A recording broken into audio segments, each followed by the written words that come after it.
Welcome back to Mind School Online. I'm Mind Mover Abby. And I'm Mind Mover Aaron. We're the resident biologists of the Mind Museum. We'll be your companions in this season's nature adventures about living things and the environment. In this season, we'll discover what makes something alive, what forms life. Welcome back to Mind School Online. I'm Mind Mover Abby. And I'm Mind Mover Aaron.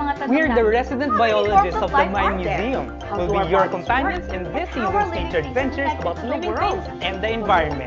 In this season, we'll discover what makes something alive and the earth we share with many other Welcome back to Mind School Online. I'm Mind Mover Abby. And I'm Mind Mover Aaron. We're the resident biologists of the Mind Museum. We'll be your companions in this season's nature adventures about living things and the environment. This season, we'll discover what makes something alive and the earth we share with many other Welcome back to Mind School Online. I'm Mind Mover Abby.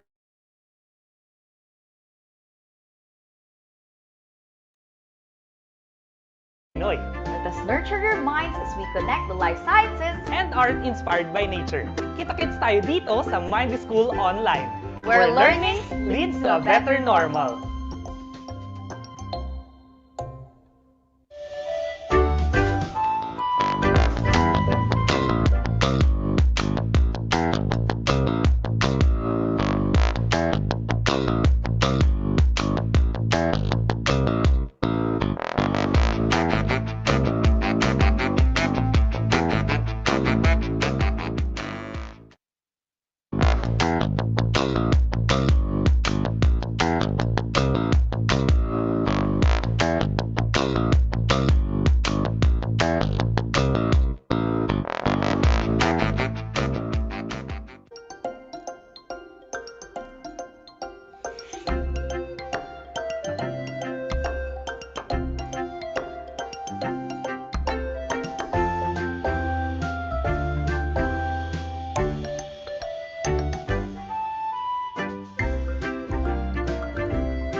Join us as we explore Mind School, the coolest marketplace for science and art ideas. Step into amazing portals with us, where extraordinary, weird, and mind-blowing connections come to life.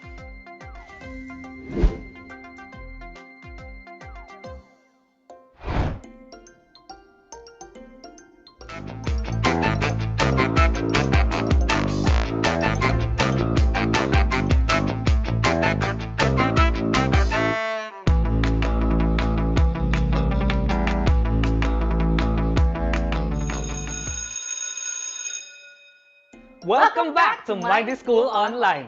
I'm Mind Mover Abby. And I'm Mind Mover Aaron. We're the resident biologists of the Mind Museum. We'll be your companions in this season's nature adventures about living things and the environment. In this season, we'll discover what makes something alive, what forms life takes, and what lets organisms thrive. Tutuklasin natin ang sagot sa mga tanong na, how many forms of life are there? How do our bodies work? And how are living things connected to the world? Pag-uusapan din natin how we could better take care of ourselves and the earth we share with many other organisms. By the Art Cart, we'll get up close and personal with budding Filipino artists who create art inspired by nature. We'll hear their stories and peek into their creative processes. Together, let's discover the marvels and ingenuity of these local artists and be inspired by Filipino talent. Kilalanin natin ang galing Pinoy. Let us nurture your minds as we connect the life sciences and art inspired by nature. Kita-kits tayo dito sa Mind School Online, where learning leads to a better normal.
Join us as we explore Mind School. the coolest marketplace for science and art ideas, Step into amazing portals with us. where extraordinary, weird, and mind-blowing connections come to life.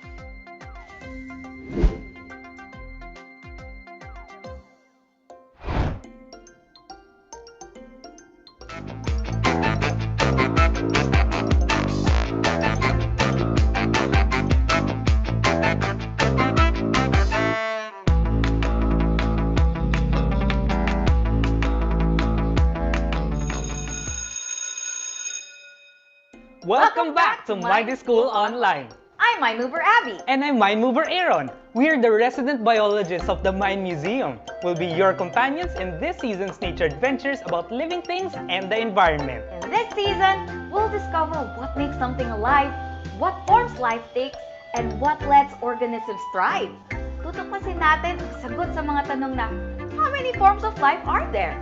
How do our bodies work? And how are living things connected to the world?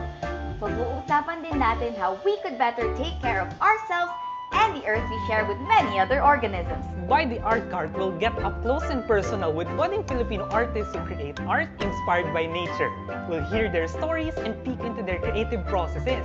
Together, let's discover the marvels and ingenuity of these local artists and be inspired by Filipino talent. Kilalanin natin ang galing Pinoy Let us nurture your minds as we connect the life sciences and art inspired by nature. Kita-kits tayo dito sa Mind School Online, where learning leads to a better normal.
Join us as we explore Mind School. The coolest marketplace for science and art ideas, Step into amazing portals with us.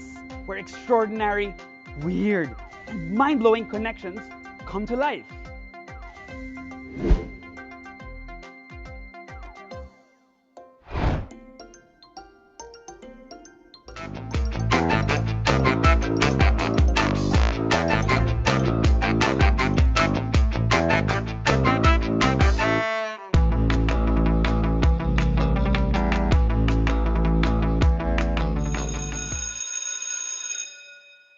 Welcome back to Mind School Online. I'm Mind Mover Abby. And I'm Mind Mover Aaron. We're the resident biologists of the Mind Museum. We'll be your companions in this season's nature adventures about living things and the environment. In this season, we'll discover what makes something alive, what forms life takes, and what lets organisms thrive. Tutuklasin natin ang sagot sa mga tanong na, how many forms of life are there? How do our bodies work? And how are living things connected to the world? Pag-uusapan din natin how we could better take care of ourselves and the the earth we share with many other organisms. By the art cart, we'll get up close and personal with budding Filipino artists who create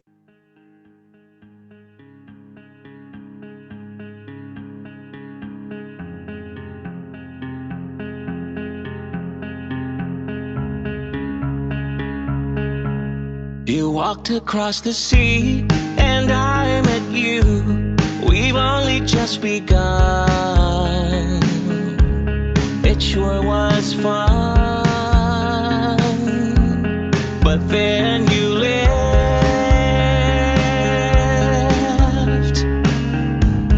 We telephoned and you hit the tone when you said you wanna see me. I thought it cool, but I'm no fool. Look at me, look at you. Can you hear me calling to you? My love for you is all so true. Can you hear me, see me crying to you? So I flew up and you flew down, and we painted the town. I fell in love. It wasn't enough. Oh, the days swept by and the nights would fly when we were making love. You had to go again, and it was rough. Look at me, look at you. Can you hear me calling to you? My love for you is all so true. Can you hear me, see me crying to you?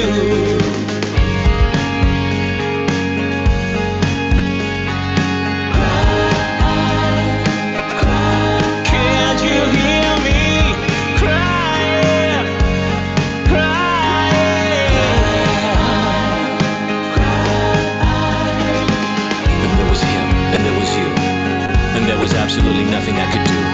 Baby girl, my Lady Jane, you know I'll never, ever, never feel the same.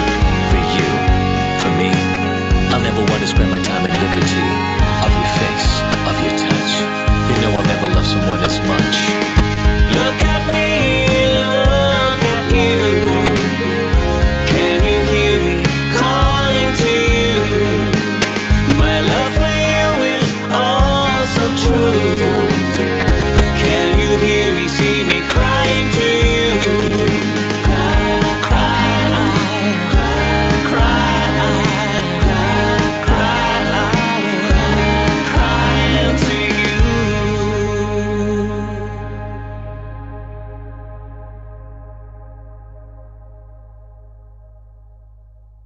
Hello, Asia Pacific and beyond. I'm John Klass, and you just heard my new single, Jane, which you can download on Spotify, Apple Music, or any streaming platform. Remember this, you can always turn to science and to music to be inspired to unleash your creativity. Now, with that being said, I'm going to wish you a fruitful session ahead. Be safe, stay well. It's Klass, dismissed.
everyone, and welcome to a special ASPAC webinar. You've got this on this International Youth Day. My name is Jana.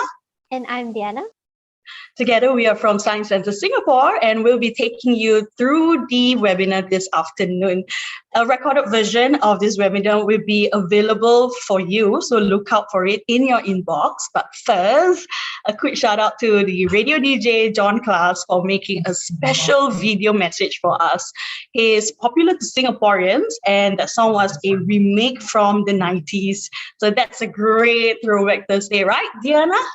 Yes, that's absolutely right. So thank you, John Klass. And you guys be sure to spin his song on Spotify.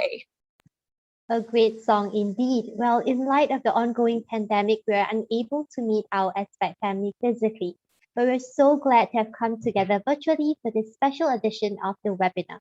To kickstart the webinar, let us invite the ASPAC President and Chief Executive of Science Center Singapore, Associate Professor Lim Pit Ming, to do a short welcoming address. Prof. Lim, please. Well, thank you, Diana. Thank you, Jana, and thank you all the panelists. Really, I mean, I'm so happy to see so youthful people. And earlier, when John Klass said class dismissed, it is so youthful. I mean, it is almost like a dream come true, because some years ago, when ASPAC looked at how we should really reach out to the youth, we talk about even the possibility of creating a youth wing. Okay, and we also believe in the power of the youth. And today, you all will showcase the power of your youth, and you also let us know how you communicate and connect with one another. So early on, when I saw the John Klass, I thought, wow, you guys are setting a new trend for ASPAC, and maybe in the future, we will see even more and more in things, so to speak, not like us, we look at oldies. But it was a remake of an old song. So sometimes in remaking old things, you can create new things. And that's where we want to engage the young people like you all, and also in the audience, many young people coming in, to see how we could somehow bridge the generation gap, if I may say so. At the same time, using science, which is a universal language. Science, regardless of place, regardless of language, we speak the same language. And today, we are very thankful for you coming on board. And happy International Youth Day. And on this very meaningful day, you're going to share something which I think it's very close to, especially our young people. I remember when I was very young, I don't feel very stressful. I mean, in fact, I will have a very relatively carefree kind of life, a very happy childhood. And then my youth day, except for the growing up blues, sometimes your hormones make you become very moody. Other than that, by and large, I didn't feel so much stress. But we know, especially with the pandemic, with the lockdown, and many of young people, you can't even go to schools. And also, my heart also goes out to the university students. You enroll to a university, you enroll to an overseas university, you can't even go to the place or even meet with fellow colleagues and fellow students. And in fact, I already heard stories about some of these people feeling the stress. So today, you really will help us to also address this very sensitive issue. And hopefully through this platform, this webinar, we can get a deeper understanding the psychic of the youth, and also about how collectively as a community in science communication, as a community in the ASPAC family, how we could further strengthen our mutual support, so that all our youth on this International Youth Day will have a meaningful start point of the youth connectivity among all of us, and may the power of youth be with you all. Thank you very much. Thank you, TM. And for those of you who just joined us, welcome. And also a recorded version of the webinar will be available for you. So again, do look out for it in your email. So before we introduce the first speaker, we'll like to check in on everyone. Okay, is everyone feeling okay? Yeah? If you are, give us an okay emoji on the chat box now. We want to see all the okay emoji. Let's go. Good.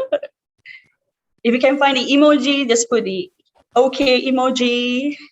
Alternately, just O and K, it's fine as well. Great. Thank you, everyone. Awesome. All right, now we're gonna have a little fun, okay? We're gonna launch a poll on screen, and we want you to choose this or that, okay? As you know, the pandemic has taught us so many things that we have not done before. So if you're ready, okay, I'm ready. Let's go. I'm ready to. Let's go. First question. All right. Preferred streaming platform, Disney Plus or Netflix? Oh, wow. This is a Wow. very interesting question. For me, it will be Netflix. How about you, Yeah, Jenna? I love Netflix. Yeah. Actually, because I do not have a Disney Plus account, I'm sorry. But yes, okay, let's wait for a bit more. Everybody's answering. Wow, wow, wow. Okay. Great. Wow.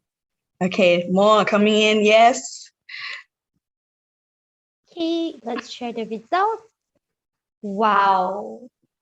See, I knew it. Netflix. You have a lot of Korean dramas on Netflix. Yes, that's right. We have 77% of all of us voted for Netflix. Great. Okay. Right. Let's see our next question. Next question. I'm the type who needs online interaction or face-to-face interaction.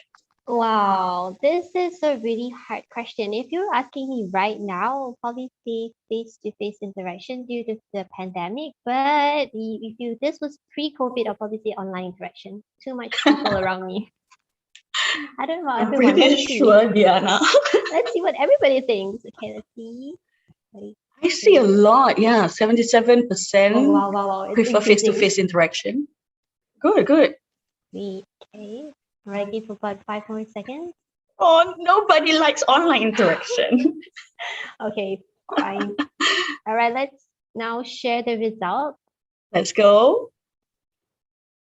Wow, a whopping 79% face-to-face interaction. Okay, guys, we all love the human interaction. Okay, I'm sorry about that. And let's launch the third question. Third question. I'm addicted to bubble tea or coffee. Oh, Oh, wow. coffee was really quick. Or cafe. Okay, let's go. I really want coffee right now. Okay, bubble tea. Come on, guys, bubble tea. Coffee. Team No. coffee. Fine, I think. Oh, wow, it's a really close fight, I should say. Okay, let's wait for another 5 seconds for bubble tea to Wow. make a turnabout. I think we really see a tie. No? Will we? Okay, 5 seconds. 5, 4, Share results. 3, Share results. 2, 1. And poll. Okay, let's see. 56% goes to coffee. Oh. Yeah. Okay, bubble tea lovers, we barely made it, but it's fine, all right? Yeah, it's fine. It's fine. I still do like my bubble tea though. Now let's go to the next question. The last question for now. The viral trend I love most: dalgona coffee, banana bread. That was fast. Okay, I'm sorry. For me, neither. I have If tried both. Well, I have to choose one for people. Banana milk, bread, milk. Did I just say milk? Yes, you just said banana Sorry, milk. I think I'm craving for some banana milk. Well, you can have banana milk and banana bread. Will that be weird though? No, it's not. Okay. I think both are still delicious. All right, let's try it later after this. Okay. Now let's see the results. And poll. 57% have tried banana bread. See, I told you, banana bread over dalgona coffee. I have tried both, and I would say baking banana bread is better than making dalgona coffee. Yes, it's way easier, definitely. Awesome. Now, thank you for your participation, everybody. Hope that actually warms up everybody. Yep, that's right. So in this edition of the You've Got This webinar, we will be touching on the topic of mental well-being and how the pandemic has impacted our youth's mental health. So we have today with us really 7 special guests, our youths from the ASPAC family, to share their thoughts and experiences on this topic. That's right. Our first speaker is from the Singapore Academy of Young Engineers and Scientists, SAYES, representing Science Center Singapore. She will be sharing with us on how she got lost in translation. So let's put our hands together and welcome our first speaker, Anshika Singh. And now the stage is yours. Take it away.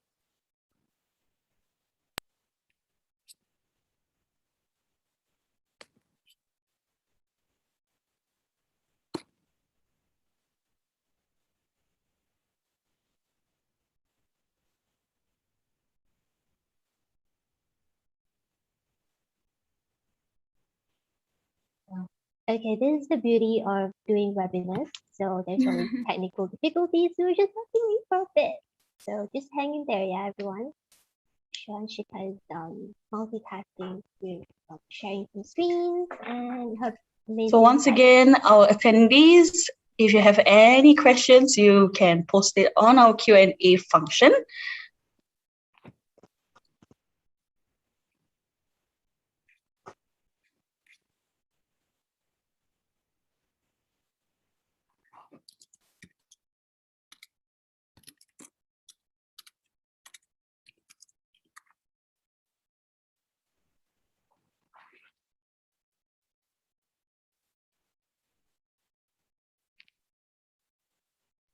Just give us a moment. I think she will be sharing soon. Yeah. All right. Are you able to, Anshika? No, there's something up with the screen sharing. It says it's disabled. No worries. Okay, yeah, it opened now. Yes, great. Okay. So the Take it floor is away. yours once again. So, hi everyone. Sorry about the delay. I'm Anshika. I'm a 16-year-old high school student who moved to Singapore about 8 months back. So before I start with my talk, I want to bring all of your attention to the title of this presentation, Lost in Translation. This title embodies something much more than its literal meaning. It embodies the everyday struggles of the hundreds of international students just like me. Those students whose journeys reflect resilience and whose everyday battles with mental stress often go unnoticed and unheard.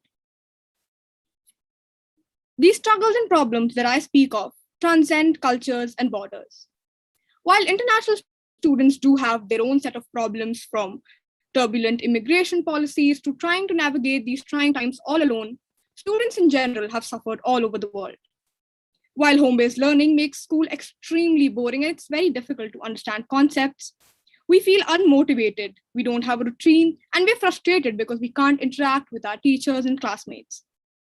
There is also the apprehension of the ever-changing exam policies. It's like you never know when some random paper or essay will be worth 50% of your grade and you didn't even know about it. So I think it's safe to say that things can get very confusing very quickly. That brings me to my own journey with the pandemic. As you all can see, these are some pictures from my camera roll.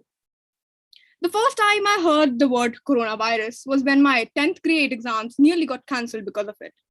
I remember quite vividly laughing at a classmate for wearing a mask on the last exam.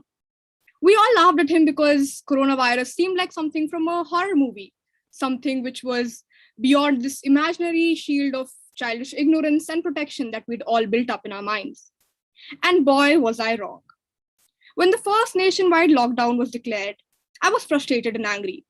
I felt like I couldn't breathe in a mask. There was no parties and social gatherings. So I felt like I couldn't communicate with my friends. And I was like, why am I living out my teenage years locked up in my room? But then, one quiet September evening, I received an email that quite literally changed my life.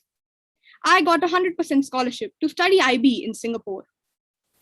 And even though the journey was quite tough in itself, with the face mask and the face shields and gloves and sanitizing 500 times, we made the best of it.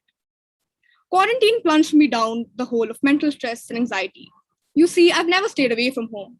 So staying locked up in a room for 14 days with no human contact at all was very unusual for me, and I started really resenting my time in there.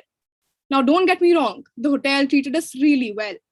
But my anxiety and homesickness was overpowering it all. My worst fears came true on the 12th day of quarantine, a day after I took my mandatory COVID test, when I got a phone call from MOH informing me that the COVID test came out positive.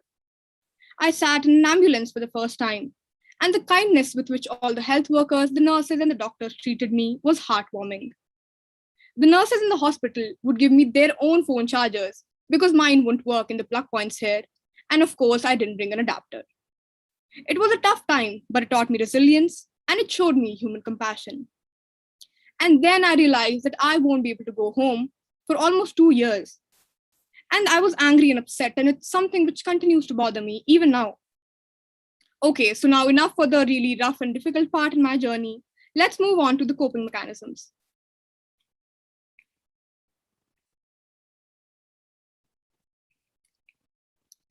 So these are my 5 coping mechanisms that help me get through the struggles and stress of the pandemic. Number 1, face the truth. I think that the most liberating thing is to accept the circumstances that the world is in and own our stories. Denial only makes things worse. For you cannot navigate the best path to deal with mental stress if you ignore that it even exists in the first place. Which brings me to the second coping mechanism: speak and listen.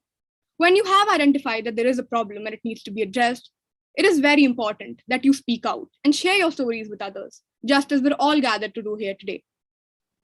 Listening is equally important. Listening to the problems of those who have been worse affected by the pandemic than us, and listening to the problems of your peers, family, and friends can all help make one feel grateful for what we have. And listening to others' problems and helping them out is a rewarding experience in itself. This brings me to number 3. Be creative and find fun things to do. Now, be it doodling, riding a bike, or even just performing for a fake audience. Do whatever gives you adrenaline and do whatever you feel like doing just to unwind, because I think it's very important that we take break and de-stress sometimes from our constant life of work and studying. Which brings me to number 4: connect online. Personally, Teleparty, Zoom, and Google Meet have all been fundamental parts of my experience this pandemic. These platforms allow me to connect with my friends and family, and I think they can do the same for you with a good internet connection, a microphone, and a camera. Number 5 is probably the most important for those who are working or studying. Make a routine. It's very easy to feel frustrated and not have any sense of time when you're just locked up in a house. Therefore, it's important to make a routine and try to stick to it as much as possible. It worked wonders in boosting my productivity and allowing me to finish all my tasks while also having time to work on my hobbies and do what I like doing. This brings me to some of the skills that I learned during the pandemic.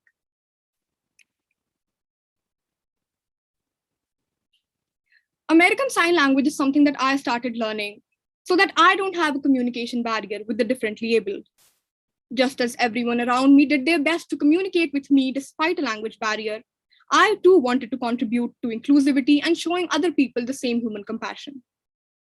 Water therapy basically includes taking a long bath as a form of self-care, going for a swim, or even just sitting near oasis terraces near the river and watching the flow of water.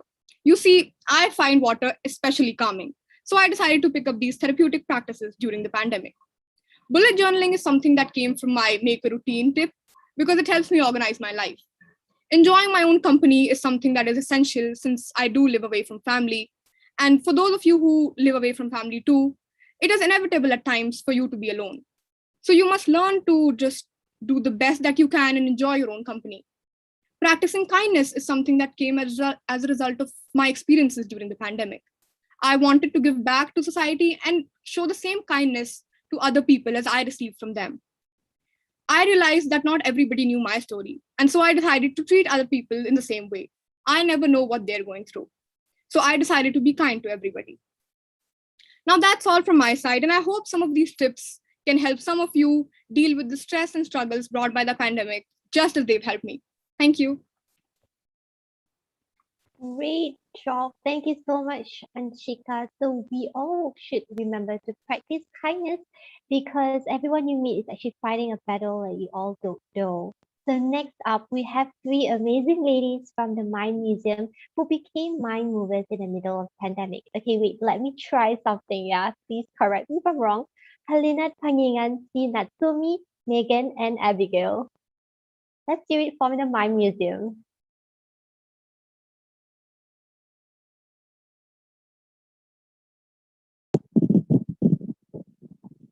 Yay, that was great. Thank you for trying to learn a little bit of Filipino, Diana. Okay. Hi, everyone. I'm Natsumi Reyes, Nat for short, and I'm a science communicator and geologist from the Philippines.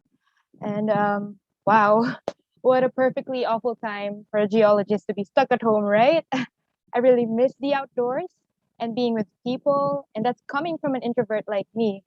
And so for the next few minutes, just think of me as a newly found friend that you're having a conversation with. Okay, so my story begins after graduating from university. I got my first job in the Mind Museum, and I was so excited to perform in science experiments in front of kids. I thought it was pretty cool to work for a science museum because it's where science comes alive, right? And I don't have to buy a ticket to see that every day. But then, just 2 weeks in, The quarantine started in the Philippines, and at first I didn't think much of it. Everybody thought that it was just going to be a temporary thing, but then weeks became months. And then I started to get really worried about how my job will be affected. And I was very worried that I didn't know much about my colleagues. Um, and, I don't really know the culture of our organization yet. But the only thing that we knew at that time was that we needed to bring the museum online. So after a lot of planning, I ended up having to learn digital drawing, video editing, and even animation by myself. So it's pretty crazy because it's my first job. It's very different from my training as a scientist. And the worst of all, the pandemic forced everyone to be stuck at home, right? And so, but the good thing about it, I think, is that I was more open minded and flexible because I didn't know much about my work anyway at that time. So it was easier for me to accept that if the world changes, I guess I should too, right? So I think in these times, it's very helpful, or life may be easier if you accept that the world has changed dramatically and it's not going to stop doing that. After all, we can't really control the world around us, but we can control the world inside us. We can choose how to react or how to act, um, no matter how limited our available choices may be. But as it is in life, there will always be dark times. So for me, because my tasks were very new and there's this looming anxiety because of the virus, I underwent this vicious cycle of first avoiding my tasks mainly because of anxiety and self-doubt. And then when I do get started on my tasks, I become very obsessed and nitpicky. But then when I finish my tasks, I become very tired and empty and just maxed out. So that cycle just keeps on repeating for the other tasks that I have without much healing time. But then when we had a short break at work, I had a burnout. So what I did was I sat down with myself, just like how you would approach a kid having a tantrum. So there's this kid inside of me saying, I don't want to do anything. I'm so tired. Ah. And there's this adult voice inside my head saying, calm down. It's okay that you feel tired. It's okay if you're afraid. You don't have to be guilty about it. And so what would you do to calm down a kid, right? You let them do the things that they enjoy. So that's what I did.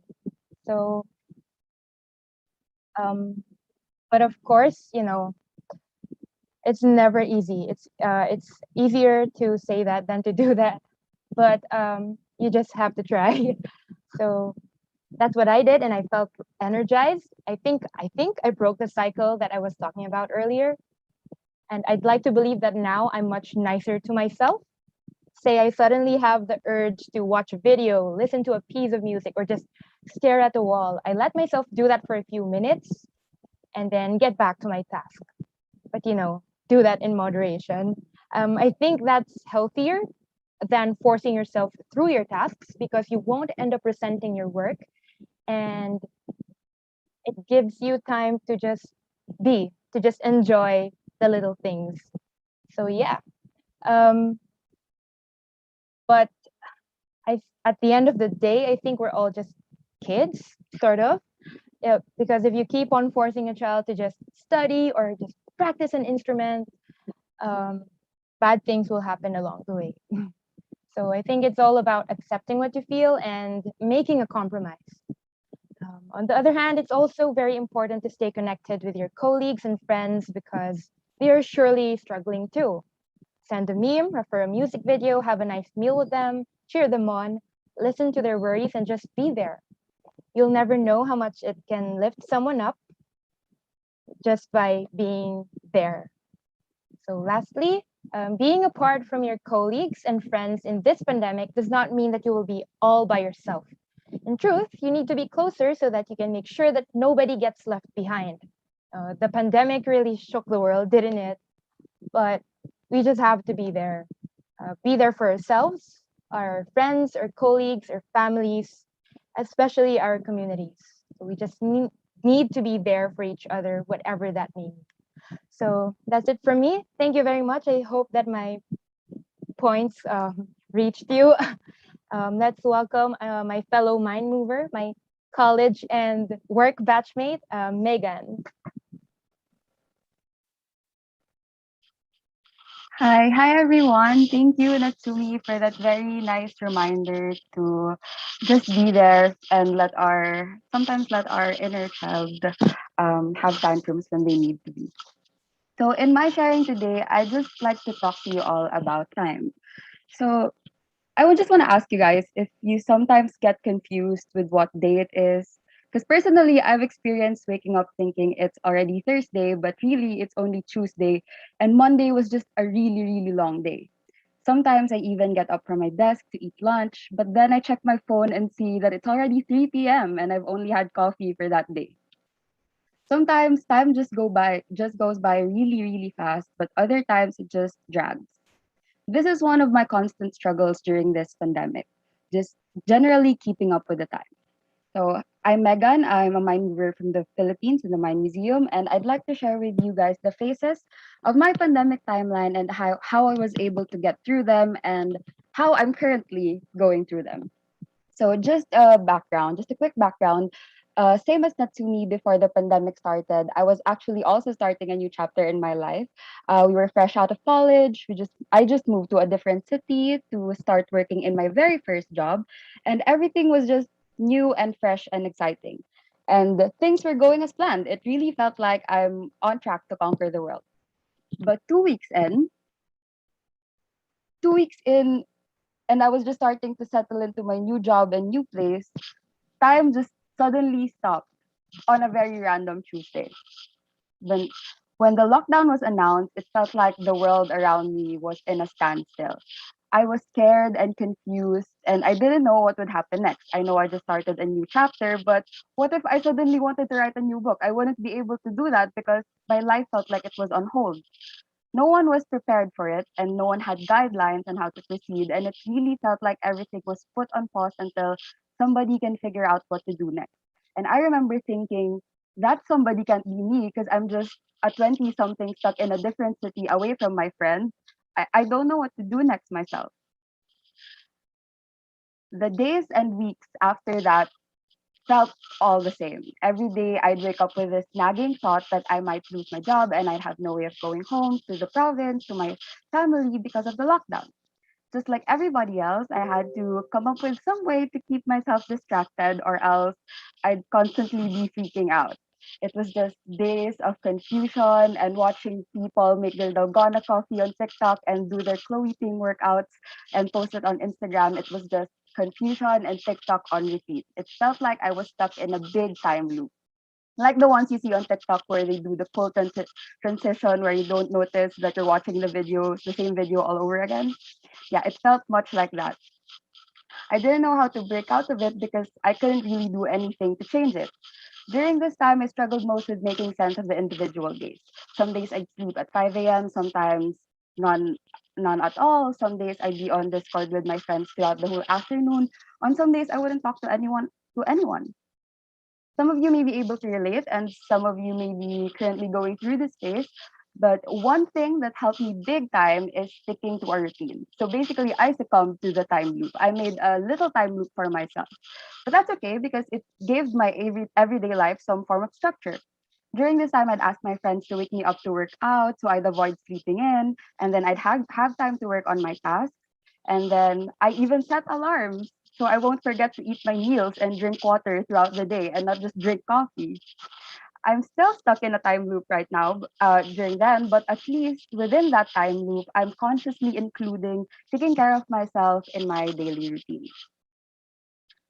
So once I was able to go through that time loop after a very, very long wait, everything just kind of figured itself out. The amazing people in our organization and my friends, they were able to work out a playbook to guide us through. and our job was secured. I wasn't scared anymore, and we have projects to work on. And the lockdown was also semi-lifted, so I could finally go out again and see the sun and other people. I had other things to do now, and aside from just watching people make dalgona coffees on TikTok, but I still watched TikTok a lot. It felt like I was trying to catch up to everything I wasn't able to do when I was in the time loop. So I keep trying to fit in months worth of social interaction and work and hobbies in days, in weeks. And then by the weekend, I'd wonder, why am I so tired? This is when everything started to blur out. The weeks were going by too quickly and things were happening too fast now. And I barely had time to catch my breath. It's like I'm trying to race through the time so I can make the most out of it before the next big pause comes through. But then the burnout started to come closer together, and that's when I realized I really needed to slow it down. I constantly had to remind myself that it's okay not to keep moving even when I know that I can still move. Taking breaks does not mean that you're wasting your time. Resting is not just procrastinating. Just think of it as the load up all machines need to perform better. But of course, we're not machines, and our best work can't be measured in just graphs or numbers, especially during this time. Some days our best is in the form of staying on top of all our tasks and delivering some more. And on some days, it may be just in the form of getting up in the morning and just being present.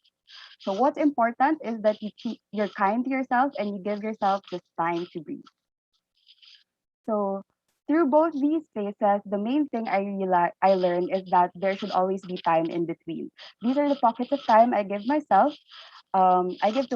So the tips I mentioned earlier are the things I figured will help me perform better and be more present to others and all my other responsibilities.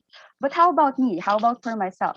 During these few hours that I give myself, I I just think of what my body and my mind needs. Do I want to try out a new hobby? Do I deserve to buy that dress I've been thinking about? Do I need to catch up? Do I need to schedule a catch up session with my best friend? Do I need a breakdown session? I know that most of us are stuck at home and it's easy to feel unproductive and think that, oh, I should just keep working because I'm giving myself too much me time. But did you really just sit with yourself and think of just yourself and what you need for even just a few minutes? So in my opinion, it doesn't have to be big or expensive. Just make sure you're doing something just for yourself. So this brings me to the last phase of my pandemic timeline. And I think this is the most important one. So this is the now. Some of you might still be going through the blur or the time loop. All of us are going through different phases of the pandemic timeline. Some going through phases that I myself maybe haven't experienced yet. But most of all of us I know are looking forward for a better situation in the future. And for the longest time, I just kept thinking that, okay, I just need to survive today because when tomorrow comes, that's one day closer to the day that everything's going back to normal. But as I kept thinking like this, I realized that maybe I might be taking for granted the time that I have right now. So being excited for the future shouldn't hinder us from taking advantage of everything we can do to make the most of now. So take that nap or play that game, watch that movie, drink that coffee, do whatever you can to just make right now at least a little better. So that's all for me, and I'll give the floor to my friend and colleague Abby, and I just hope everyone has great days ahead of us. Thank you, Abby. Okay. Thanks, Megan. So, hello, everyone. I'm Abby. I'm also one of the three ladies from the Mind Museum. And as you said earlier, we're actually batchmates. So, a lot of our experiences are actually similar, especially our reflections on a lot of things, and also how we've come to terms with this situation and how we've come to terms with taking care of ourselves. So, for my sharing today, I'm going to talk about how I learned to make myself a cup of coffee alongside navigating the pandemic workplace. So, much like my colleagues, I actually entered the museum 2 weeks prior to the lockdown. So, this was a really crazy time because just as I was learning and deciding for myself, like, oh, since I'm starting off a new chapter of my life, I want to also learn how to make myself a cup of coffee. And at the same time, while I was doing all my research on this, I was also given the responsibility to learn how to be a mind mover. And it was really an interesting but also crazy time because I initially thought that the identity of the museum was grounded on the space that it occupied. But now we were presented with this challenge amidst the pandemic to be able to transcend that physical space and to bring it to a totally new platform. So as we were trying to find out which method would work best to be able to bring content to our audience across the virtual space, I was also learning actually which brewing method would be the best for me or would be most suitable for my lifestyle. So I was learning all these new things, and we were deciding which course of action to take to be able to step up to this new role. As I was learning how to be a mind mover, I was also learning how to make coffee using a French press. So to be able to do all these things, of course, we had to retool. So now that we've migrated into this new platform, we also had to do things a little bit differently from how they were pre-pandemic. So this entailed first picking up new skills and coming up with new ideas to actually create relevant content. So just as I couldn't step out of my house and use my sensory things to learn which is the best bag of beans, I was also on the journey of learning all these new tools. And of course, I couldn't just do it by myself because I was so barred from the experiences that I also needed people to be there to help me out in navigating all these things, and some to be my eyes and my sense of smell to determine which could be my best bag of beans. So my life actually transitioned during the pandemic from being a life of pouring through journals and working with lab specimens that don't even talk back to now being plunged into this incredibly dynamic environment where our creative limits were bound to extend. So I was able to do both. I was able to transition into this new work altogether because I got feedback and support from a lot of people, most especially my workmates who were also learning alongside me. They were also retooling, learning all these new software, practicing how to act in front of a camera and speaking, and coming up or thinking about all these new content. And so even when we were being hindered by physical spaces and lacking experience together, we still had that connection and that solidarity that helped us move along in these trying times. So now that we've actually got the important stuff down, it was time for us to put it to good use. So just as grinding your beans for your coffee takes a lot of arm strength and a lot of effort, applying the tools that we've also learned also took a lot of strength and a lot of trial and error. So it involved a lot of measurement and a lot of corrections when we couldn't get the right mix of all the things that we were doing.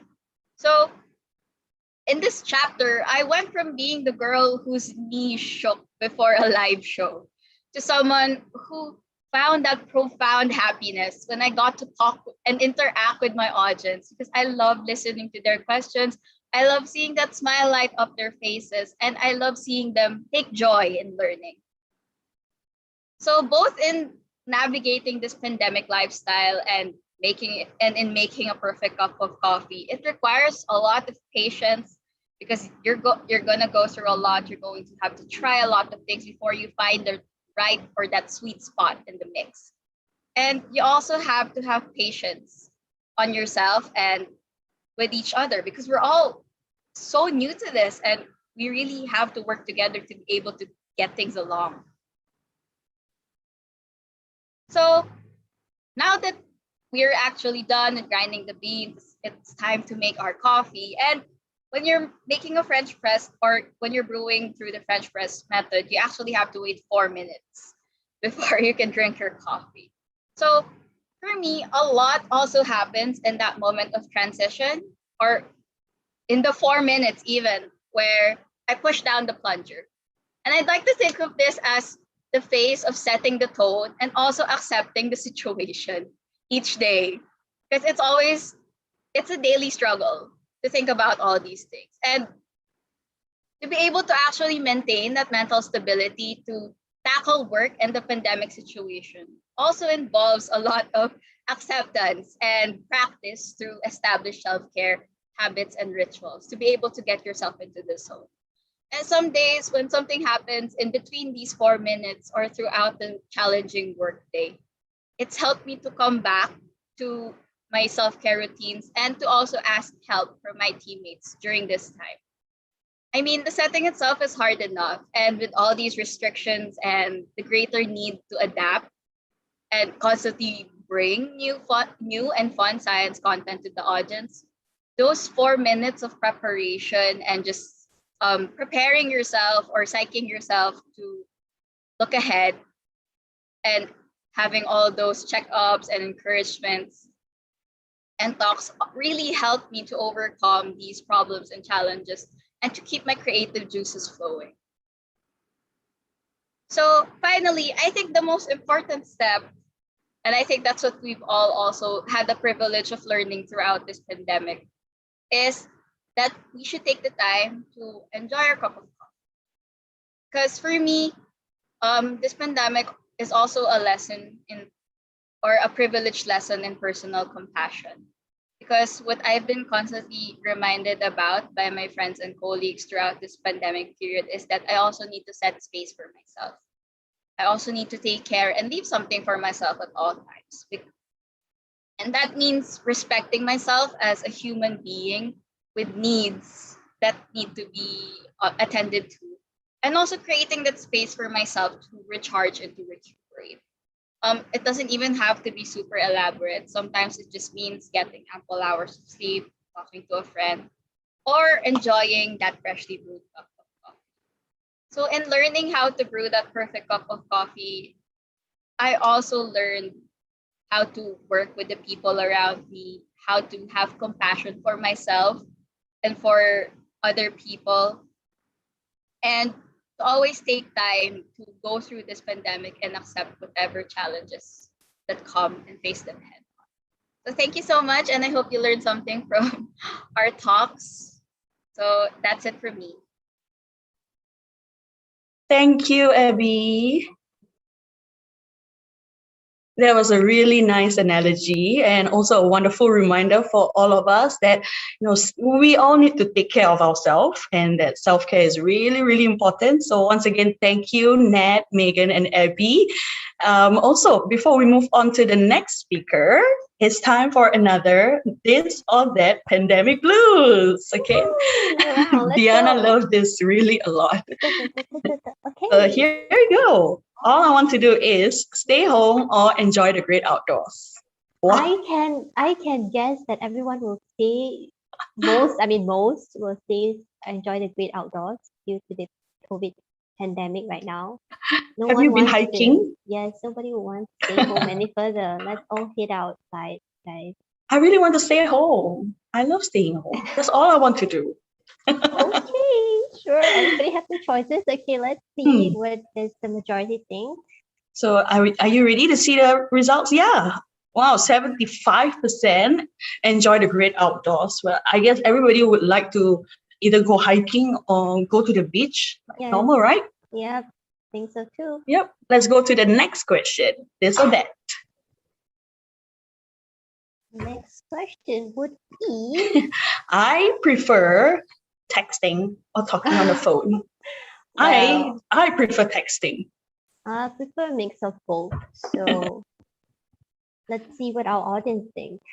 Okay, since you prefer texting, I'll keep that in mind. I'll keep texting you, Jana, and not call you in next time. Oh, Diana, no. Hang up. Reject. That's a clue for everybody, right? Don't call me, just text me. Wow, right. it looks like we have a winner. And 57% prefers texting. I told you, Diana, I told you already. All right, then. And let's go to the last question for This or That Pandemic Blues. Oh, a new hobby I picked up, gardening or baking. I'm sorry, neither for me. How? What do I choose, guys? I see a lot of banana bread bakers right now. Okay. So I guess the baking will beat this one. I don't Well, know. other than banana bread, what else do you guys pick? I think sourdough would be the second in the list. I don't know. Maybe like cake, like the normal marble cake, I guess. Marble cake. I mean, my mom bakes, not me. Okay, guys. All right, Now let's end see the the poll. results. The winner, baking. Woohoo!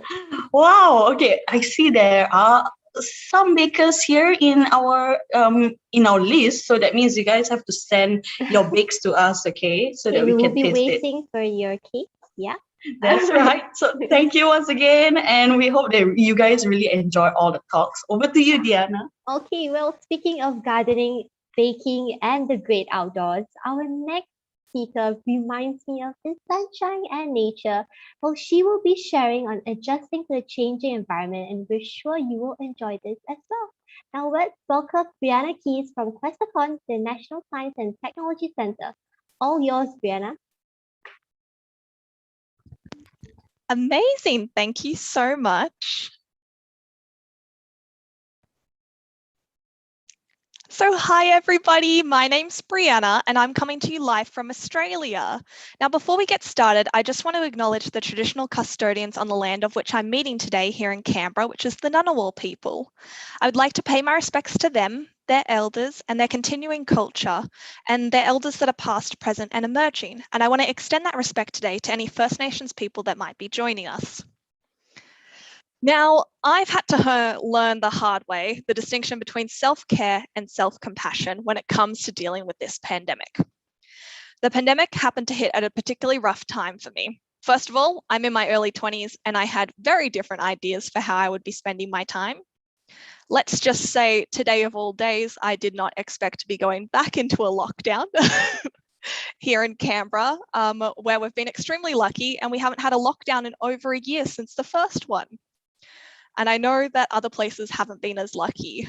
Another thing that wasn't on my bingo cards was finishing off my undergraduate degree in psychology and graduating from home in my pajamas. That was a lot of fun. And also recovering from surgery to fix my ongoing mobility issues and also working from home when I need to, like today of all days. I started work this morning at 10 a.m. in my building and I have finished the workday off in home again in line with lockdown restrictions. On a community level as well at the time of the first lockdown, Australia was starting to recover from natural disasters that we'd actually experienced at the end of 2019 and the beginning of 2020. So overall, it's been a bit of a rough year. Within the past year alone, I've worked 3 different jobs at Questacon, where I've gotten to travel to Mars, plan the reintroductions of school groups back to the centre again, and taken our regional outreach programs virtual instead. It's been a very big learning curve. I've been the new kid trying to figure out what is going on, like today, trying to figure out what is going on in terms of setting things up to work from home. I've also been that older mentor though, trying to help out my peers with my experience. I think the global pandemic has had a way of bringing problems and issues we were already experiencing to the forefront of all of our attentions. For me, like so many others, I care a lot about the people in my life. During this current time, our roles that we play in our community, in our organization, and our peers requires a lot of compassion. Personally, at times, I feel I've been so heavily focused on ensuring everyone else is okay in this time that I forget to focus on myself. The only consistency in this entire time period is change. I've been frequently checking the news, watching for updates to see how this pandemic is affecting different states and territories. I've learned how to pivot our hands-on science engagement to be more COVID friendly or digital instead. And I've been trying to understand the current restrictions in place to see if my weekend plans will go ahead. Spoiler alert, my weekend plans are not right now. But trying to stay up to date on all these changes during this time is at times overwhelming, sad, anxiety inducing, frustrating, and at times I feel guilty. And it can be really hard to figure out what the next step is when I'm feeling those emotions. So more often than not, I jump straight into doing self-care. At first, self-care was in lockdown and still kind of is fun. I've gotten to learn a lot of new hobbies and I really do have a lot of time to do them. I've always enjoyed baking, so I really connected to that poll earlier, and I've gotten into gardening lately as well to surround myself with nature and plants when I can't go out on walks. A lot of my friends have been super into creating their own clothes with sewing and knitting as well. I've developed that TikTok addiction, so many other people have, and I dyed my hair because it looked good in that one Instagram filter. And I didn't think I would do that, but I did. And it's been a really exciting time for a lot of these changes. Now, self-care has helped distract me from some of the negative expressions I've been experiencing, but it only distracts me for a short period of time. I find myself continuously having to do self-care to feel better. And at times, it can sometimes feel like a burden when I'm already feeling overwhelmed. When things go wrong in our lives, we so often jump straight into problem solving mode. There's a problem. I don't want there to be a problem. How about we fix it? I have a tendency to jump headfirst into taking actions to look after myself, going straight into that self-care mode. The problem with that, though, is that I never acknowledge how difficult the situation that I'm in is. Self-compassion is recognizing that there's a pain occurring and that it's okay that that pain is present. During this time, I've been extremely judgmental towards myself. I find myself constantly comparing and belittling my own experiences by saying other people have it worse. Stay positive all the time. And sometimes it has felt hard to apply compassion to myself when it feels like I've used it up on everyone else. But rarely have I looked at someone else dealing with this crisis that we are all going through and expected them to do it positive 100% of the time. Yet that's exactly what I'm expecting from myself.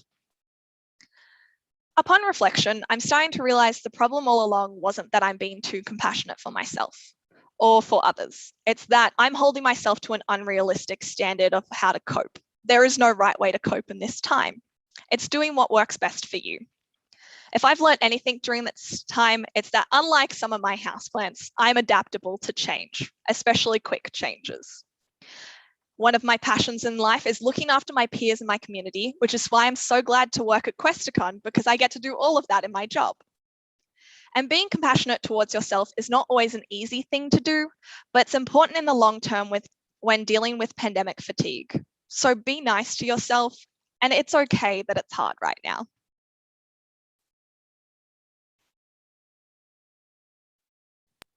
Thank you, Brianna. And we are all sending our hearts to you. Hang in there, we're with you. And now for our next speaker has been with the China Science and Technology Museum since 2019. And since the pandemic hits, like most of us, we have to pick up new skills and adapt to all these new skills really quickly. So let's hear it from Junyi on how she copes with mental stress during the pandemic. Over to you, Junyi.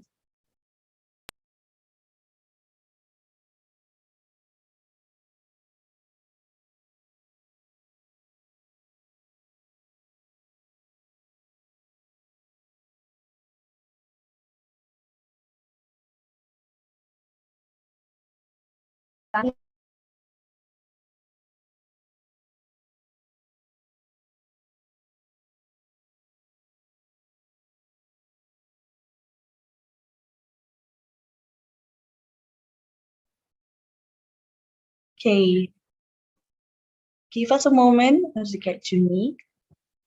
Once again, the beauty of webinars. So we are all far apart, so let's just give each other a bit of time. And she's just adjusting herself in the camera, and then she will join us in a bit.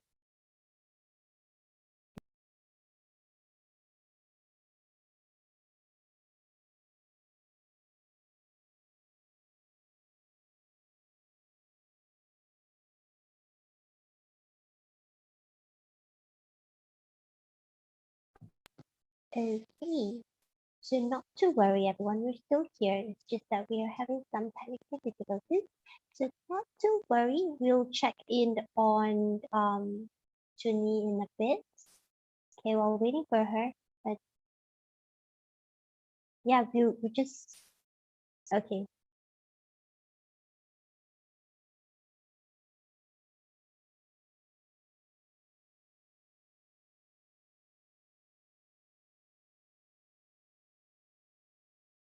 Okay, so while waiting for Junyi, just to give you guys another heads up, if you have questions, feel free to ask them on our Q&A panel at the bottom of the screen. So we have already received some very nice, positive comments as well in the chat box. Thank you so much for that. So I think we're still trying to connect to Junyi at the moment. So let's just give her a bit more time because we can't, for Junyi, if you can hear us, we actually can see a screen, it's just that we can't really hear you. So you might need to check on your audio a little. Other than that, we are good. We can see your screen. Yeah.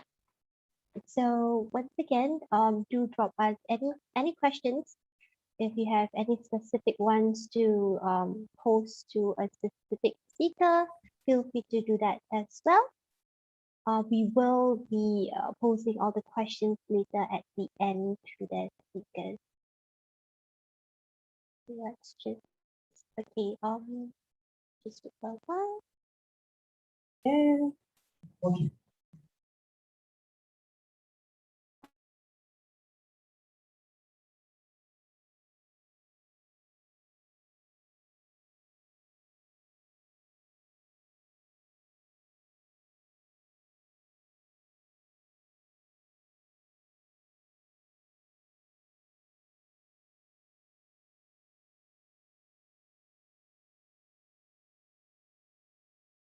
Okay, so we are checking with Junyi what the technical problem is. So don't worry about it. I think we may have to of course, as mentioned earlier, due to but the video webinars, we have to have backup plans. So not to worry, I think we might have to skip to our special saved last guest first. Really sorry about that. So let's Junyi, we will give you time. We'll get back to you shortly. Yeah, we'll just give you time to manage your audio, so not to worry about that. We will just call on our last speaker by right, by left.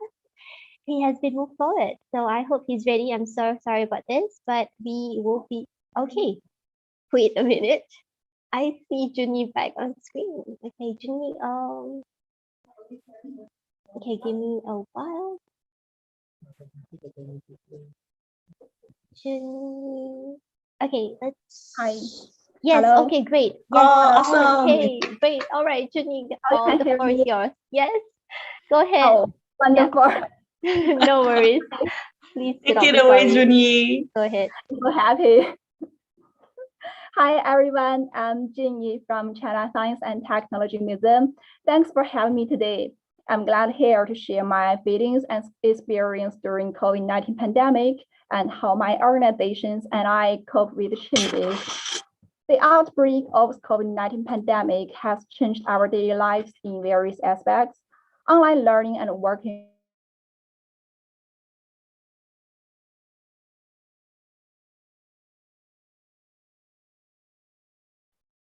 Oh, we have just lost Junyi.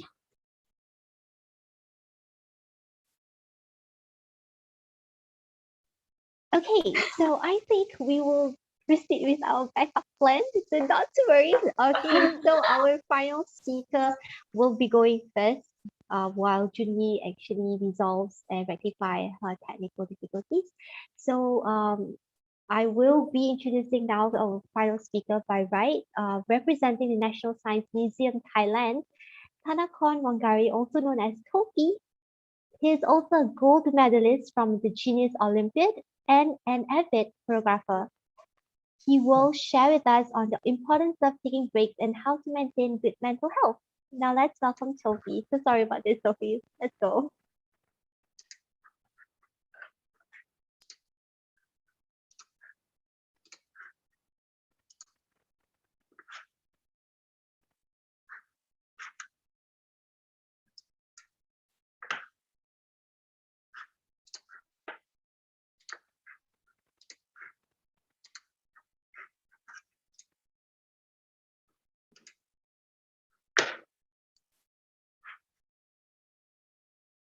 Hello everyone, my name is Toffee. I would like to start my talk by introducing a bit about myself first. I am a 16 years old high school student at Bangkok Christian College from Thailand. I basically did all of my semesters last semester and this semester online. So I know that it is very challenging for students to focus during online class because in their home environment there are a lot of distractions and it make it really hard to focus on the class, and in some classes there are a lot of work. Most importantly, you should not have face-to-face interaction with your friend. So I think we can all agree that this pandemic has been really challenging for us and has caused a lot of stress. So today I'm going to suggest 6 things that you should do to reduce your stress during this abnormal time.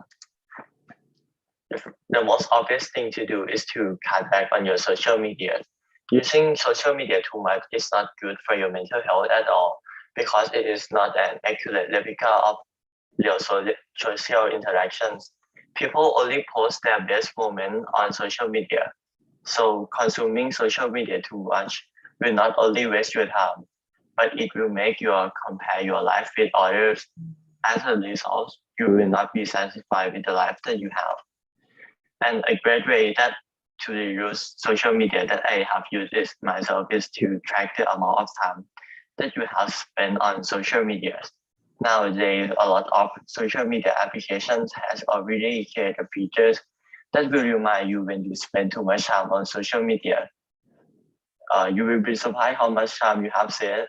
As for me, I only use Instagram for around 30 minutes a day, and it has greatly increased both my productivity and my happiness.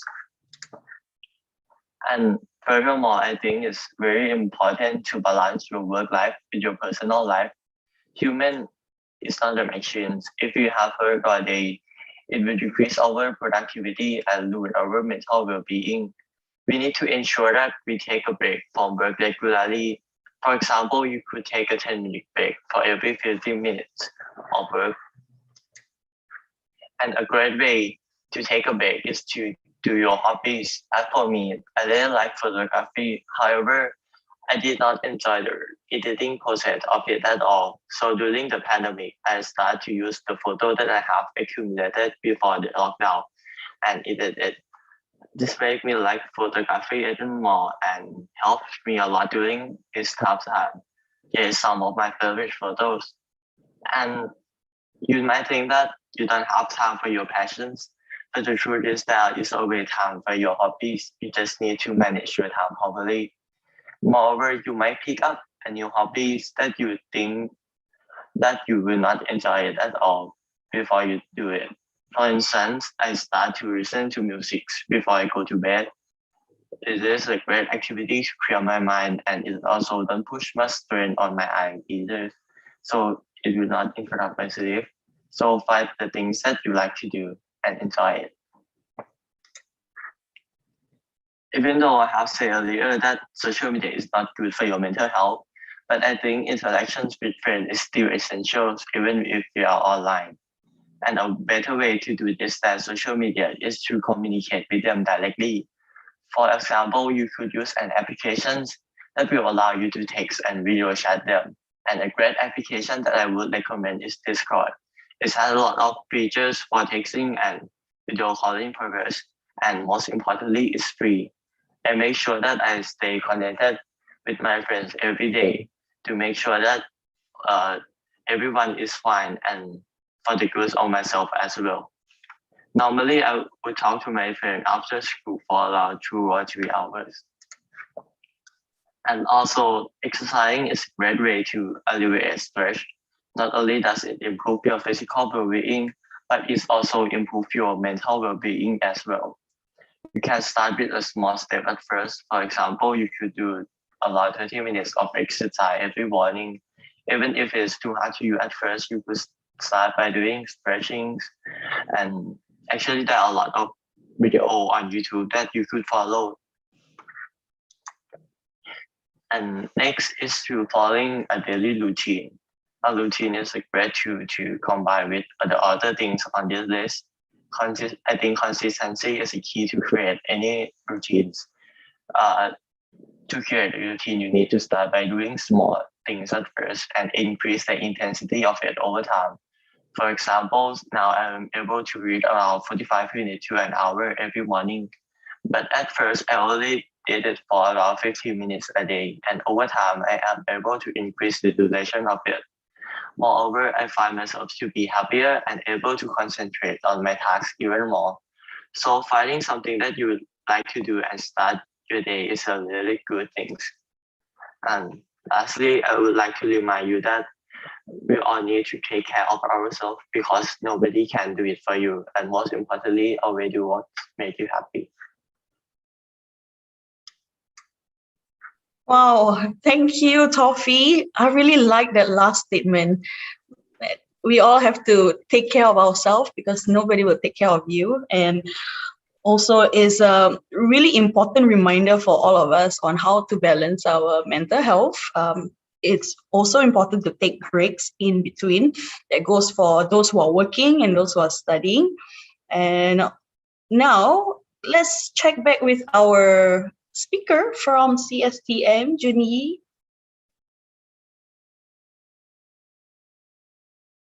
We'll be able to share on your behalf, okay? Best thing about technology is we always have things back up. So, okay, Junyi, over to you. Take it away.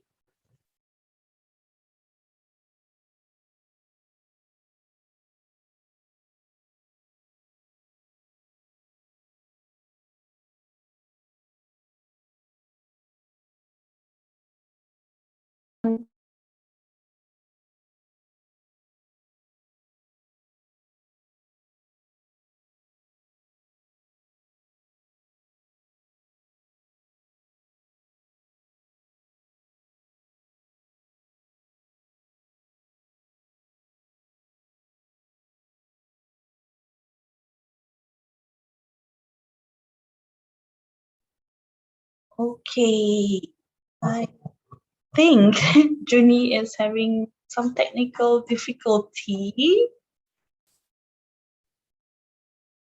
It seems that way. So I think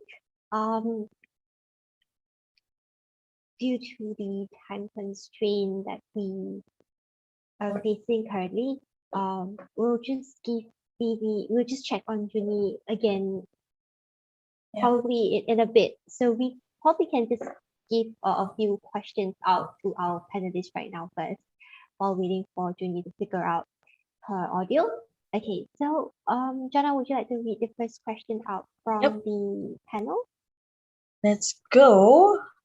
Thank you for sending us the questions. You know, the thing about a topic on mental health is that it's not an easy topic for all of us to discuss, right?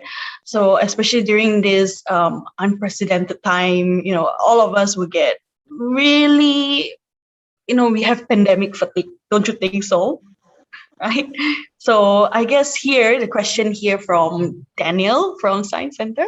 Okay, for our Filipino friends, just like you, many of us have new colleagues who join Science Center in time of the pandemic. So is there anything you feel an organization or your fellow colleagues can do to help you to adapt to a new work culture, new place, or new city? So what to you, our my mover ladies? Hello. For me, I think a lot of the adjustment that I've done because I also moved into a new city when I took on this job as a mind mover. I think what was really important for me was having my workmates being really welcoming for us, and like they were not just our workmates, they also became our mentors and our friends, and it was really important because they always take the time to listen and to communicate. Like they really encourage us to communicate whatever it is we feel. If we find some difficulties with our job, I think that as an organization, and of course, given that we're science communicators, we really value that skill of being able to communicate and to be honest with a lot of the things that we're feeling, especially now. I think that between us or like across our teams, it's important to have that value of honesty and not really hiding whatever it is you're feeling. And also, they really know how to establish that or that feeling that we can trust them and also ask for help when we really do need it. So I think that sort of openness and that that environment that they've created that's very compassionate for human emotions and human struggles has really helped us adapt to the organization and adapt to the challenges or to the situation that we have on hand.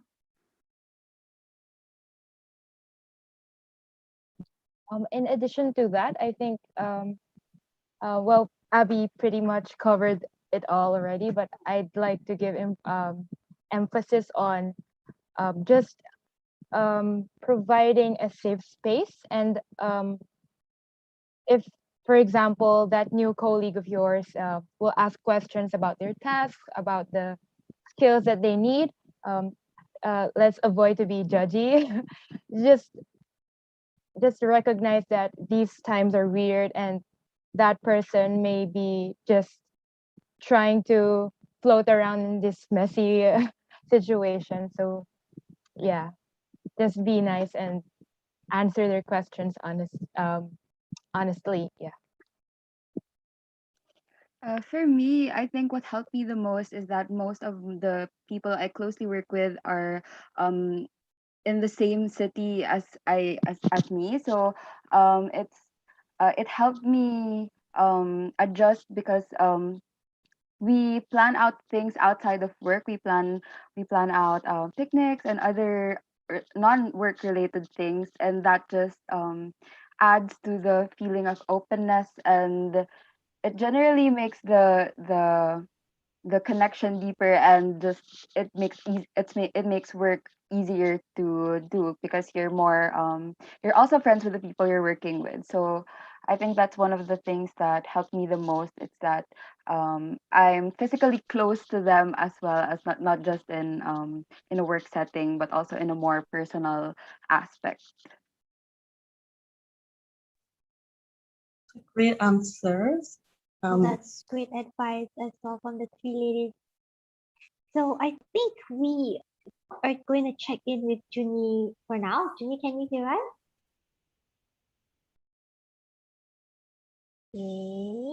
Okay, I guess we need to give her some more time. Okay, so we're waiting our next question.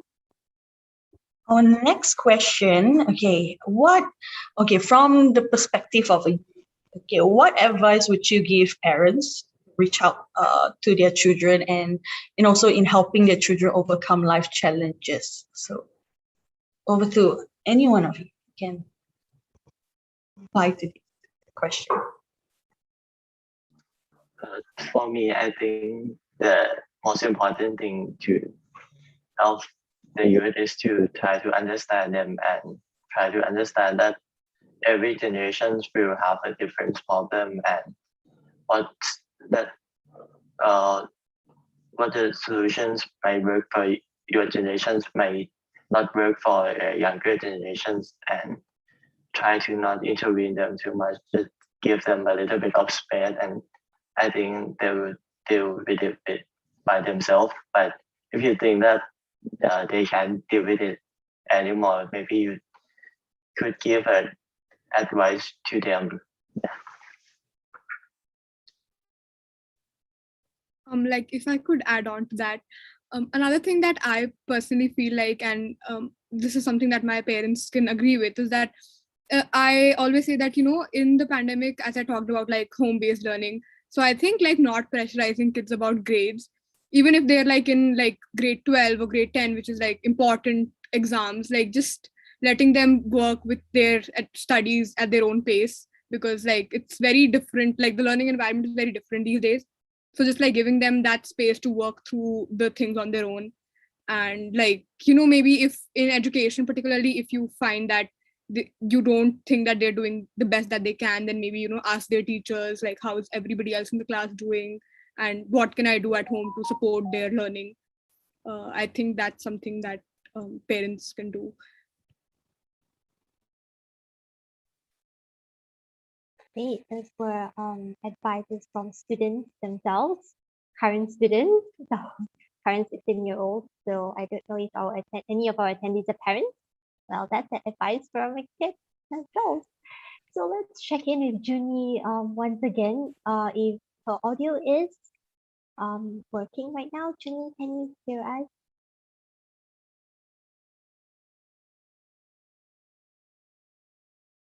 Okay, I think that's the negative. No, wait, I think I heard her. Wait. Junyi? Okay, I'm sorry. Oh. Nope. Okay, all right. Then we'll pick another question. We'll take another question. Yeah. And this one is pretty long. Let me just read it out. Okay. So thank you, speakers, for sharing your stories. So I realize that most of the compromises and adjustments you are making to adapt to the pandemic are internal and personal. Personally, I don't experience anxiety or stress directly from the pandemic, but I do have friends who do. So I'm struggling to understand or empathize with my friends who are affected. So the question here is, what exactly about the pandemic or the changes from the pandemic is causing the anxiety and affecting your mental state? Open to anyone of you.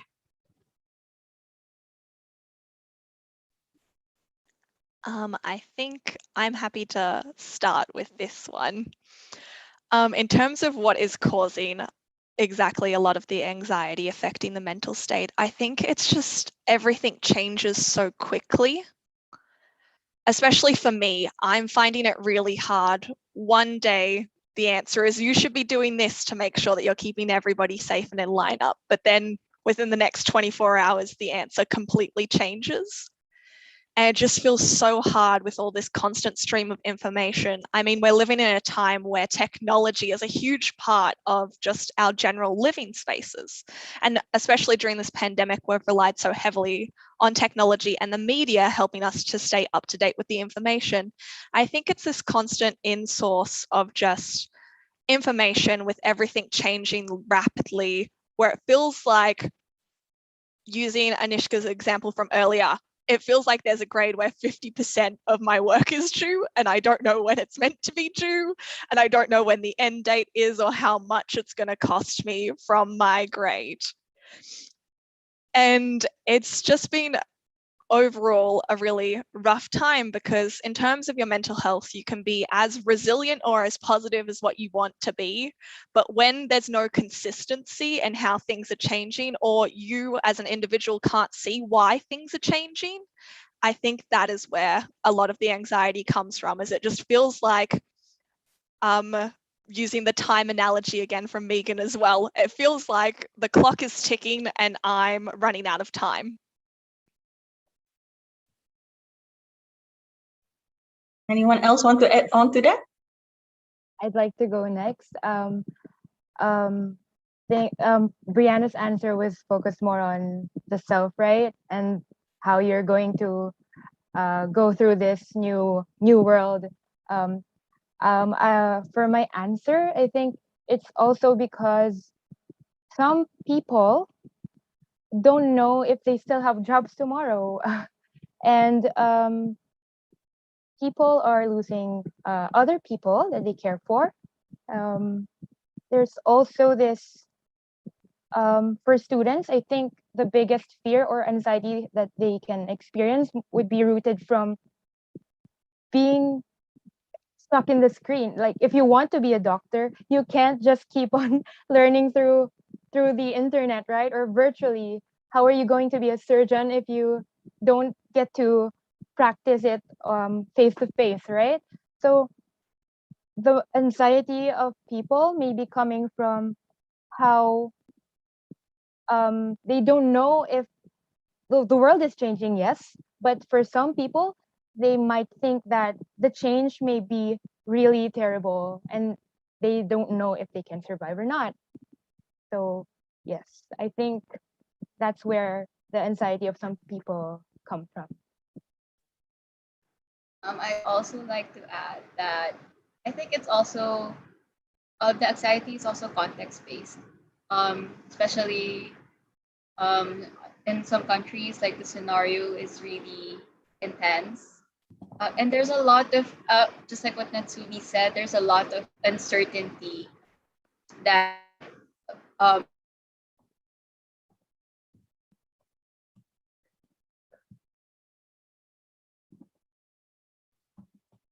Okay, there's technical glitch there with No worries. Abby. I think Jana, I think we see Junyi back on screen. Oh, So, hi.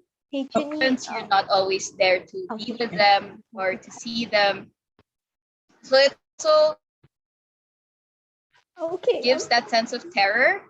So it's really frightening for a lot of the situations that we have, and also the restrictions can also be quite suffocating, or at least like we're really limited, or we don't, sometimes we're unsure of how to move or what our next movement would be, just as what Brianna has said. So it's really that uncertainty that's causing a lot of anxiety and distress, I think, across young people, and I think for everyone. And of course there's this persistent mental health issue that we're all going through, and maybe some people are still uncomfortable with sharing it to other people, and so they're left in this space of isolation to mull over it and to also suffer from these complications. So that's it. Thank you, Abby. Okay, maybe we'll take one more question. Okay, so as youth, what do you prioritize in life that need balancing? Okay, as youth, what do you prioritize in life that need balancing with work or even study?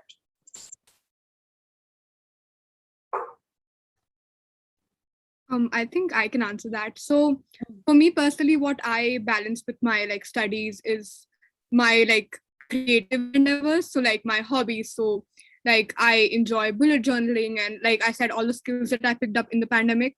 So all of those are things which I enjoy doing, and sometimes it's like very easy to just like keep working for 3 hours straight, and then I'm like, oh, I didn't get to do this thing today. Or like, I'm learning the sign language, so just finding an hour every day to learn that. So those are the kind of things that I like to balance my studies out with. And also like self-care things like going for a walk or going for a dinner, something like that. So yeah, I think personally that's.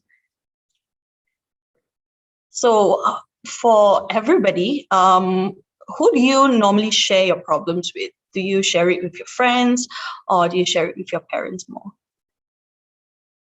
Open to everybody.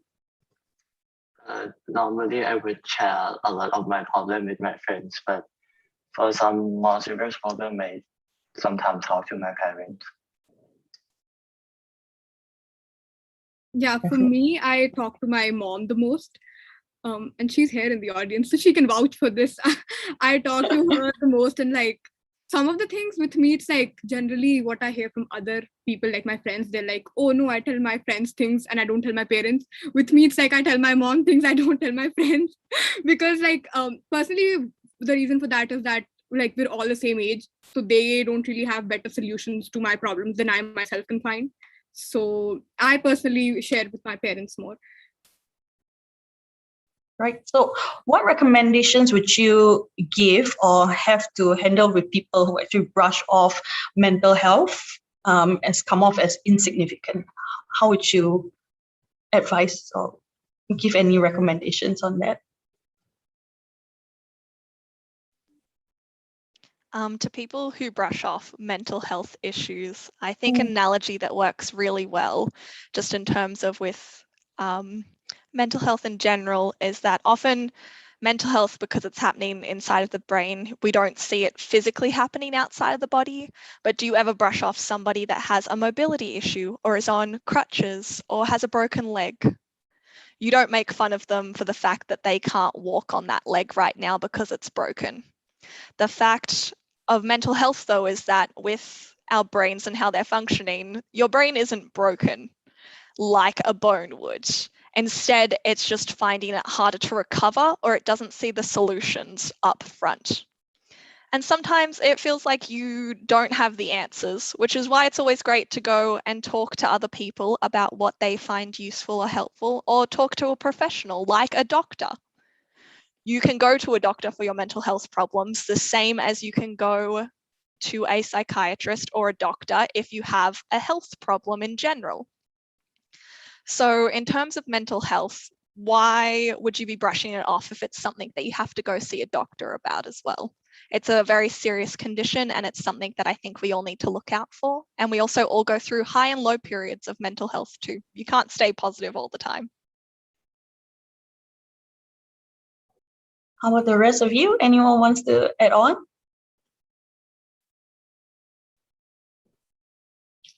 No. Okay, I think Junyi is back on, so I think it's nice we just let her do her presentation and sharing too. So Junyi, you can hear us? You're back, right? Hi everyone, can you hear me? Great. Okay. Yay! Oh, finally. Okay. Finally. I will turn off my camera to. Yes. Yep. No worries. Sorry for this No delay. worries. Okay, so we will be sharing screen for you, so not to worry. Thanks. Yes, go ahead. Lovely. Yep. Let's go. Thanks for having me today. I'm glad here to share my feelings and experience during COVID-19 pandemic and how my organizations and I cope with the changes. The outbreak of COVID-19 pandemic has changed our daily lives in various aspects. Online learning and working from home have become the new normal. We have been accustomed to wearing surgical masks when going out and paid attention to sanitation and hygiene at all times. I always thought myself calm and I can adapt to the new environment and changes quickly. But I have to say, at the very beginning of the outbreak, I also felt anxious because there were many things left uncertain. We were inevitably under mental pressures during this time. While it was concern, rationality, and collaboration that my peers have shown more, and we take measures quickly. We quarantined at home and avoided non-essential gatherings. We washed hands frequently. Hand sanitizers could be found at any public places, such as banks, shopping malls, museums, and wearing surgical masks has become a new habit of our lives. Even fully vaccinated people keep their surgical masks on when going out. I know there are many people like me can't help to pay continuous attention to the COVID-19 news every day, which really made us under too much mental pressures. And staying at home for a long time could be at a loss what to do. When surfing the internet, I found there were many people still kept positive and tried to find delightful things in their daily life, like they built models, took part in the Sunflower Seeds Puzzle Challenge, or even fished their own fish in the living room. They became live artists displaying their homemade work on social platforms to show that isolation time could be interesting as well. Not being able to leave the house left us with a lot of gaps of time to fill. I made a health plan as many people did and kept regular exercise. I spent more time on reading, learning new skills such as cooking, and more importantly, learning to pay more attention to the inner me. Thanks to the internet, I was able to maintain good social relations by talking with my friends and colleagues online, and we often shared videos with each other. During this time, many people, including myself, felt that the more we knew about virus and how to deal with it, the less psychological pressure we would face. And science popularization has played an important role to cope with the pandemic. The situation needed us to respond quickly, and my organization, China Science and Technology Museum, has launched a series of online educational activities for the first time, including anti-epidemic micro videos and special online exhibitions on COVID-19. More than 30 experts and scholars are invited to disseminate professional knowledge of virus and prevention. Special lectures were carried out with multiple new media platforms. Although we had to work at home at that time, we seemed to keep closer contact with our colleagues online. We learned how to edit videos and kept thinking and discussing how to provide more interesting and attractive science contents. We produce hands-on activities at home using common stuff and materials. The Science on the Cloud online series has been launched by means of new media, which enables public to travel the exhibition hall, experience the exhibits, get up close with science lessons and so forth at any time. And contents are constantly updated every day through both official online platforms and other new media platforms. After reopening last July, we planned the instant exhibition called I Am a Virus and organized special family activities for medical staff in order to thank their selfless and dedicated efforts during the pandemic. By the end of last year, we have served more than 410,000 people and provide more abundant online resources. Through science popularization, we realize the pandemic is not invincible and have a deeper understanding of the importance of science. For individuals, developing a healthy lifestyle, paying more attention to public health, and taking care of the psychological state under the guidance of science. For the whole society, a stronger public health system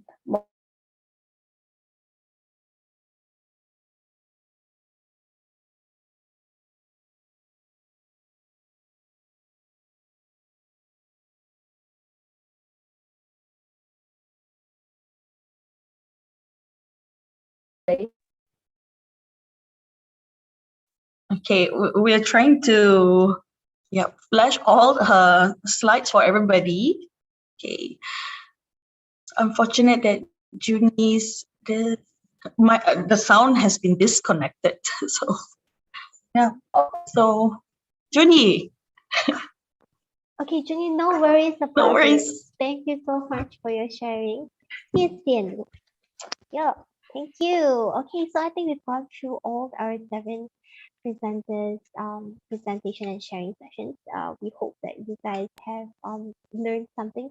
Unfortunately, we do not really have much time to go through all the questions. Thank you so much for questions. We can actually still post the questions to the panelists by emails, and if you guys like, you can actually compile it and will be shared to all those who have registered for the webinar as well.